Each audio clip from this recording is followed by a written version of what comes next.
Good morning. It's Sunday, January 11th. Thanks for joining us for News 8 this week.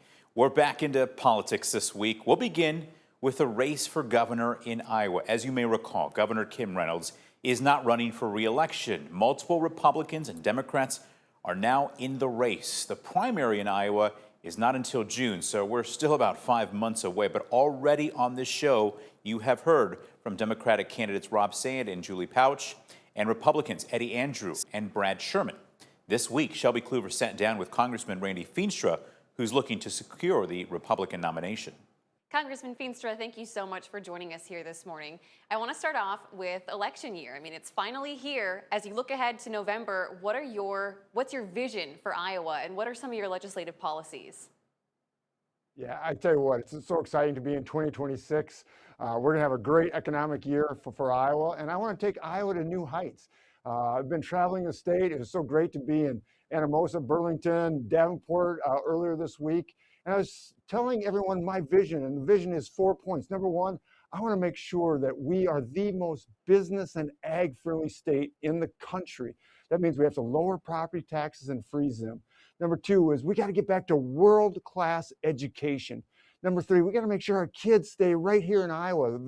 When they graduate from high school, they have a skill and a job waiting for them. And then finally, we have to make sure we have affordable, accessible, quality health care. We're working at it at the federal level, and we've got to make sure that it happens at the state level, lowering premiums for everyone. I want to get to property taxes specifically in just a second. But first of all, I'm curious, how does your vision for Iowa differ from the path that Governor Kim Reynolds has had us on for nearly a decade?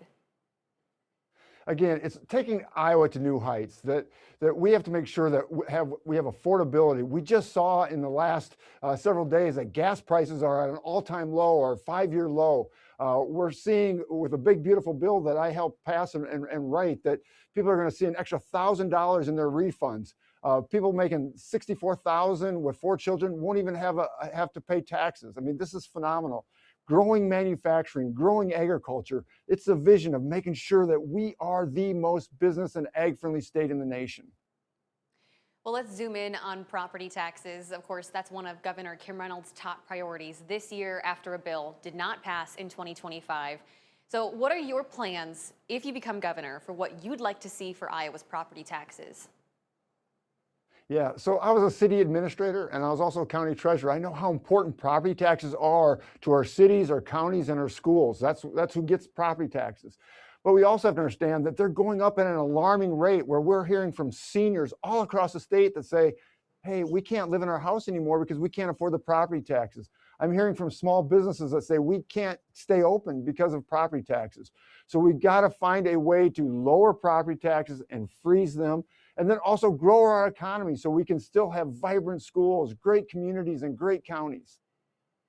Well, then, do you see any opportunity for common ground with Iowa Democrats when it comes to property taxes? They have proposed a 4% cap on property taxes each year, a freeze on taxes for Iowans 65 and older, and a $1,000 rebate to homeowners and a $500 rebate to renters. Does any of that sound like something you'd be willing to work with on them? I tell you what, for me, it's about taking Iowa to new heights. And to do that is we got to lower and freeze property taxes. I'm willing to work with everyone to make this happen. Again, we have to grow our economy. We have to make sure our kids stay right here in Iowa. We have to have world-class education. This all works with growing our economy and growing our jobs, making things more affordable in our great state. Well, one more question on property taxes. That 4% cap that Democrats have proposed, is that a percentage point that you'd like to see, or would you like to see a different number? Well, when I was in the state Senate, chair of Ways and Means, I proposed a 2% cap. And I believe that not only a cap, but we got to lower them, all right? That actually allows them to continue to increase. We got to figure out a way, how do we continue to lower property taxes and then freeze them? Again, it's all about families. It's all about seniors. Lowering taxes actually grows our economy, and that's what needs to be done. Well, let's switch over to healthcare. Healthcare costs are top of mind for many right now, not just in Iowa, but across the country. I do want to start with your vision. As Iowa governor, how would you address healthcare costs? Yeah, so this is so important. I mean, I was an EMT for 15 years, volunteer EMT. I saw firsthand how healthcare works and the cost of healthcare. Right now, the Affordable Care Act, it was never affordable. healthcare premiums have gone up, 2, 3, 4 times from when Affordable Care Act was implemented. What we have to do is make sure that we lower premiums. To do that, we have to lower pharmaceutical costs. We have to make sure that we have transparency in the pricing, and we also have to make sure that the money goes to the individual and not to the health insurance company. These are all components of lowering and making sure healthcare is more affordable for all people in Iowa. Well, you touched on manufacturing as well as part of your vision for Iowa. I want to talk about an October report from Business Record that found that Iowa has seen 26 manufacturing facilities close since January of 2024, so in the last 2 years. It's led to more than 3,000 jobs lost. How do you plan to approach Iowa manufacturing, and does something have to change? Yeah, this is so important. This is how we take Iowa to new heights. So I was the writer of the big, beautiful bill. And in that bill, we specifically put in incentives for manufacturing, not only the manufacturers that are currently in our state, but also to onshore all the manufacturing that have left and have gone to other countries.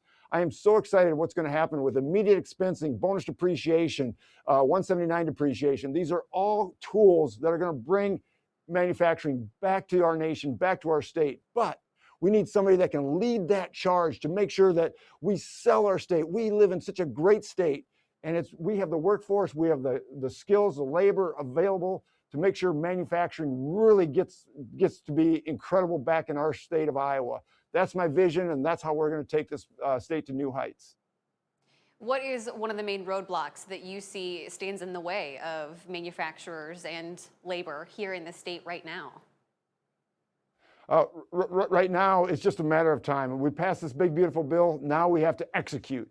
And you need somebody working with President Trump to execute the plan. Again, with all these great tools and provisions that we created, now we have to make sure that people around the country and our own manufacturers understand how important it is to grow and develop and to expand and to bring new manufacturing back to this great state. I was just talking with pharmaceutical companies that are all looking at onshoring their companies back from China and other countries.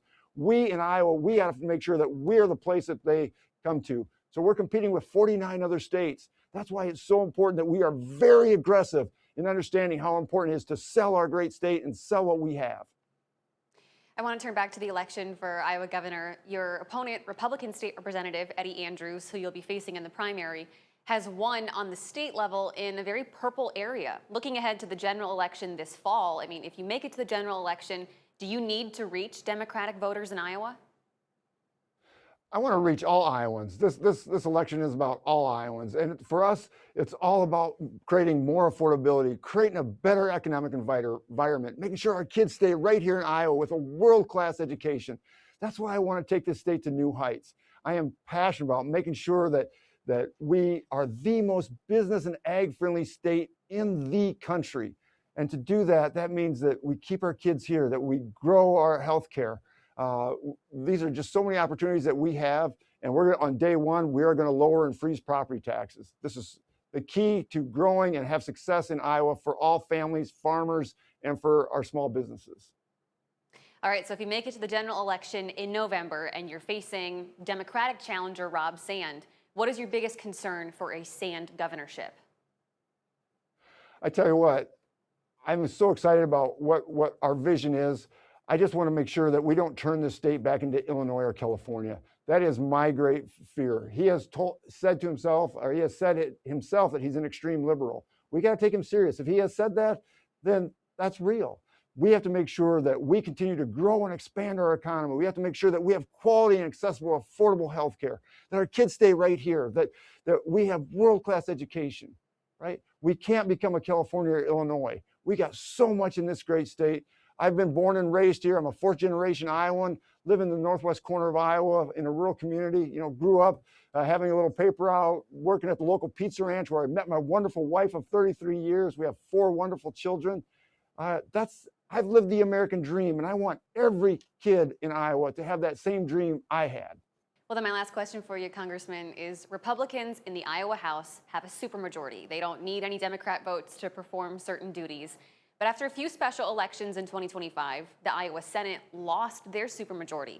So if Democrats can maintain or even increase some of their seats in the state, what are some areas specifically that you will work with Democrats to get laws passed? I'll work with everyone again on my vision and to take Iowa to new heights. I think we can all agree that we want to be the most business and ag friendly state in the country. I think we can all agree on that. I think we can all agree that we want world-class education. I think we can all agree that we want to make sure our kids stay right here with great jobs and have that American dream. I'm sure we can all agree that we want to have health care for all that's lower premiums and quality. But finally, I want to work with everyone to lower property taxes and make sure we freeze them so our seniors can stay in their homes, that small businesses can continue to grow and flourish in this great state to create more jobs and more economic opportunity for everyone. Congressman, I thank you so much for your time today. Really fast, as a lifelong Iowan, do you have a favorite Iowa-centered quirk that you love, whether it's the giant tenderloin sandwiches or something like that? I tell you what, I love the small donuts when I go to the fair. The small little donuts, they get me every time. Love them. And then obviously pork on a stick. Can't get any better than that. You certainly can't. Congressman Feenstra, thank you so much for joining us here this morning. I appreciate it. Thank you. Always great to be with you. Our thanks to Congressman Randy Feenstra for his time this week. Coming up a little later in the show, you'll meet one of the youngest mayors in the country and learn how she hopes to shape her Iowa hometown.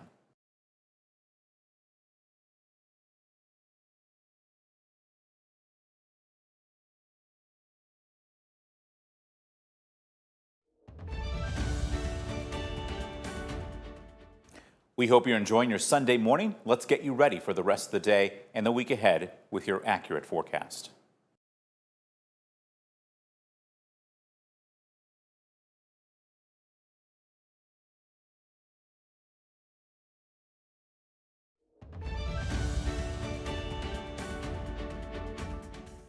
Welcome back. Eva Fipps has been into politics for a long time, at least a long time as she would measure it. You see, Fipps is a 20-year-old college student who was just elected mayor of the town of Henderson out in western Iowa. We wanted to meet this fascinating young woman to learn about her journey and her vision for the future of her hometown. I think maybe where we start here is maybe a little bit further back. What got you into politics, interested in politics? Is this something that had been on your mind even as a much younger person? I loved government class like as a high schooler, like starting ninth grade when we started our government classes. And I had one of the most amazing teachers that was like able to get everyone involved and like get us to practice like actual government things. And then from that, I just had so many different opportunities I was able to partake in. Girls State, the Page program. I went back to Girls State as a counselor too. And that just like kept building on top of each other. And it gave me a wonderful foundation. At what point did the idea of being a mayor get sparked? Every morning when I'd go for a run, I'd run past City Hall and I'd just pop in to say hi to Candy. That's Candace Canuck. She's our city council like clerk. And we'd chat and we'd just like hang out for a bit. And one day she recommended me running for mayor because she knows how much I like being involved in the community, and that's a great thing to have in a mayor. What was your thought on that? I was a little skeptical. Like, I didn't think I'd actually win, first off, because I'm younger. In our town, I didn't know if they'd want a younger mayor. Thankfully, they did, because I'm here. What's the demographics of the town? Is it older, younger? We have a little bit of a mix. It's mostly like some like younger families, like some families that just moved in, but then we have a huge gap between those. So it's like younger families, huge gap, farmers and older people. What do you think was the thing that convinced the town of Henderson to vote for you? I did some door knocking, so I just go up and talk to people. But I'm from here. I've been here for years. People know me. They also know my dad, and they just like chatted back and forth, I guess. I know a bunch of my neighbors were like, yeah, she's a good kid. You should vote for her, for the people that I didn't have the opportunity to door knock or meet previously. So I'm lucky to have some very wonderful neighbors that are able to help me with that. As you're doing that, I mean, does anyone sort of bring up your age and maybe express some doubt that perhaps, um, maybe not your age, but a certain amount of experience is not there that they were hoping to get in their mayor? Um, I didn't really have any of that face to face. I had a little disbelief when they figured out like what I was running for, because I'd start by like, "Hi, my name's Eva. I'm hoping that you'll be willing to sign my petition to run." And then when I got to the part where I'd run for not governor, mayor, they'd be a little bit confused. But then once I explained, like, I've done this, this, this, I'd love to be able to support our community. Um, they were pretty on board from what I've seen. I don't know what they say behind my back, but to my face, everyone has been super supportive and kind. Now that you're in this role, is it what you expected it to be? And what have you learned so far? There's definitely a lot more publicity than I thought it would get.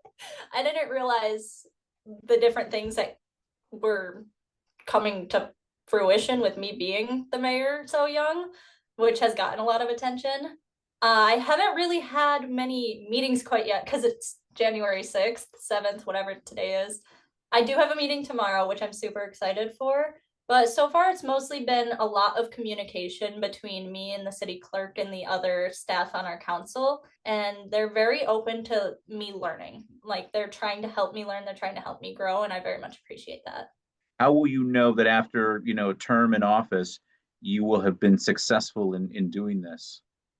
Besides the physical things, because there is quite a few physical things that I would love to see, just a more healthy community amongst the people of Henderson. Because like there are some people where you can walk up and say, "Hey, would you mind checking on my dog?" Or "Can I borrow a cup of sugar?" to bring out that small town favor. But I would love to see more of that. I'd also love to see more of our kids just like out and about on the streets. I know that's such a weird thing sometimes, but I remember when I was like 13, 14, every kid in the neighborhood, we'd all just get together and hang out for hours on end. And since then, that's kind of dwindled down because our generation grew up. And I know there's a bunch of kids that are like 13, 14, and I'd love to see them be able to have that opportunity to like grow with one another and be free and be kids. So like seeing that physical reminder that I've made my community even more healthy than it is would be wonderful. Is there something that you hope people take away from seeing a story like this? I love involvement in the community in any way from as young an age as you can. My biggest thing that I hope people take away from this that is to try and try. Even if you don't think you're going to make it, I didn't think I was going to win. I still tried, and look at where I am now. I hope kids are able to see this is what happens when you try. This is what happens when you take that leap, the opportunities that you're presented, and you just have to keep running with them. Certainly, we hope to see you flourish in this and hope we're talking again about some of the cool stuff you've done in your hometown. Absolutely. Thank you once again for allowing me to come on here. We'll wrap up the program with one of the coolest stories of the week. Stay with us.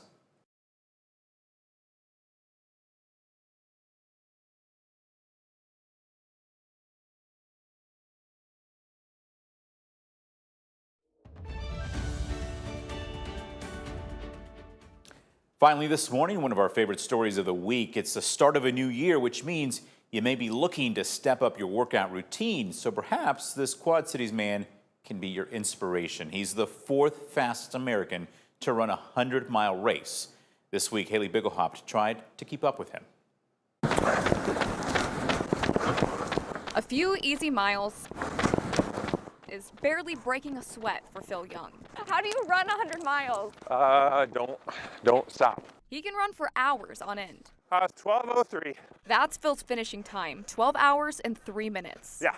His personal best. That time won him the Tunnel Hill 100 in Vienna, Illinois. This race is one of the largest nationally. Phil's won the race 3 times. For me, I like rhythm, I like steady, I like consistency, I like the just kind of the line between like pushing and pushing a little too hard. Pushing hard is an understatement. The Davenport native ran the Ultra at a 7:14 pace per mile. And although I can hardly keep that tempo for 1 mile. How many miles do you run a week?